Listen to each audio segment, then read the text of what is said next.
कांग्रेस ने जबलपुर के जमीनी और जुझारू कार्यकर्ता दिनेश यादव को जबलपुर की लोकसभा सीट से उम्मीदवार बना दिया है। वे लंबे अरसे से इसकी तैयारी भी कर रहे थे। दिनेश यादव की छवि बेहद ही स्ट्रॉन्ग मानी जाती है और तमाम कार्यकर्ताओं में बेहद वो प्रसिद्ध हैं। लगातार कई पदों पर उन्होंने कार्य किया है और एक गांधीवादी छवि है उनमें देखी जा सकती है। दिनेश भाई, आखिरकार आपको लोकसभा सीट दे दी गई है और सबसे मजबूत कैंडिडेट के रूप में कांग्रेस आलाकमान ने आपको देखा और सोचा कि आप बीजेपी से मुकाबला यहाँ पर कर सकते हैं। सबसे पहले तो मैं अपने राष्ट्रीय नेतृत्व को, प्रदेशिक नेतृत्व को, क्षेत्र के अपने सभी नेताओं को मैं धन्यवाद देना चाहता हूं, जिन्होंने एक छोटे से जमीन के कार्यकर्ता को इतने बड़े चुनाव, जो देश का सबसे बड़ा चुनाव होता है, देश की सबसे बड़ी पंचायत होती है, उसका हिस्सेदार बनाने के लिए उन्होंने मुझे यहाँ पर अवसर दिया। उनको धन्यवाद देते हुए मैं यही कहूंगा कि जितने जीवन की हर एक दिन की पूंजी है, वो जनता के सामने आज मेरी है, और मुझे भरोसा है कि अगर मेरा उनसे बराबर का दुख दर्द का रिश्ता रहा है तो वो मुझे इसमें अपना आशीर्वाद और स्नेह देंगे। कोई विशेष रणनीति के तहत उतरेंगे? आपके मुद्दे कौन से रहेंगे? किन मुद्दों पर आप चुनाव लड़ेंगे?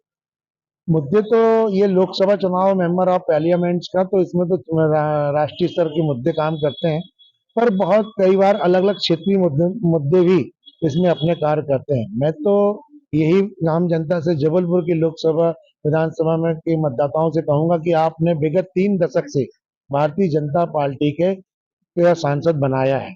आज मूल्यांकन आपको भी करना चाहिए कि 30 साल में जो काम हुए हैं, वो क्या 30 साल के लिए था? सही मायने में जो काम दिख रहे हैं, ये मात्र 10 साल के लिए था। आज हम जब देखते हैं कभी इंदौर को, कभी देखते हैं हम भोपाल को, तो हमें ऐसा लगता है, अरे हम कभी रायपुर भी हम गए, तो हमें ऐसा लगता है कि बहुत आगे निकल गए ये शहर जो हमसे बहुत पीछे थे। पर मुझे नहीं लग रहा कि यहाँ पर भारतीय जनता पार्टी के जनप्रतिनिधि जो चुन के आए थे, क्योंकि उनको अपने आप वोट मिल रही थी, जनता उनको दे रही थी, जिस भी कारण से उनके लोभ लुभाने वादे कारण, तो वो मेहनत नहीं करना चाह रहे थे। बहुत महंगा चुनाव होता है दिनेश भाई, कोई व्यवस्था है आपकी? ये बात आपने बहुत अच्छी प्रश्न की है। सभी लोग, शहर के लोग जानते हैं कि मेरे पास उतना पैसा तो नहीं है जितना पैसा लोग चुनाव में खर्च करते हैं। इवन मैं तो कहता हूँ, जो निर्वाचन आयोग के नियम है, उसका आधा पैसा भी मैं खर्च नहीं कर पाऊंगा, क्योंकि ना तो मैंने कभी, मेरे पिताजी ना कभी मालगुजार थे, ना कभी जमींदार थे, ना कभी कोई ऐसे बड़े पद पदवी IAS IPS अफसर थे, ना कभी ऐसे कोई बड़ा व्यापार या कंपनी के मालिक थे कि जिसके कारण पैसा होता। जहां तक मेरा जीवन जो था, वो पूरे समय जन सेवा और राजनीति में गुजरा। ये जरूर है कि मैं सम्मानजनक अपने परिवार के संचालन करता हूँ। उसमें से मैंने अपने परिवार के लोगों से बोला है कि मैंने जो कमाया है उस कुछ प्रतिशत दे दो, ये मान के चलना कि वो भी मेरे जनहित में खर्च हो गए। और मैं अपने शुभचिंतकों से, अपने लोगों से भी अपील कर रहा हूँ कि आप मुझे वोट भी दिलाओ और मुझे नोट भी दिलाओ। नोट का मतलब, मुझे केंद्र सरकार जैसे बॉन्ड नहीं चाहिए, 7-7 करोड़ रुपए नहीं चाहिए।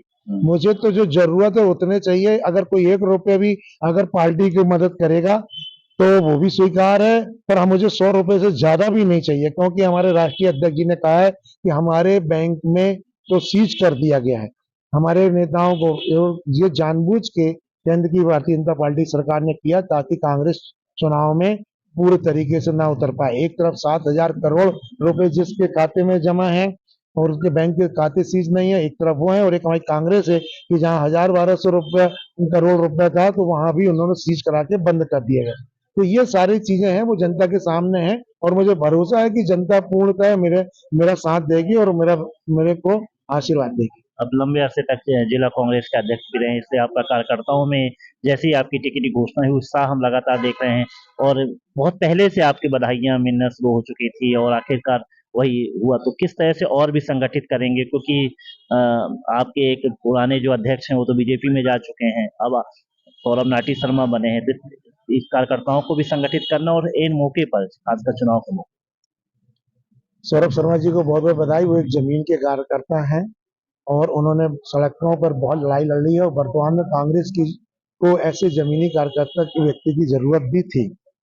अब बात आ गई है कि हमने जो अध्यक्ष पद संभाला, ये हमने, और पहले भी हम नेता प्रतिपक्ष से सब थे, तो ये तो मेरा सौभाग्य है कि मेरा कार्यकर्ता मुझ पर भरोसा करता है और वो हमारे लिए तन मन धन से बिल्कुल पूरी तैयारी के साथ इस चुनाव में हमारा सहभागी है।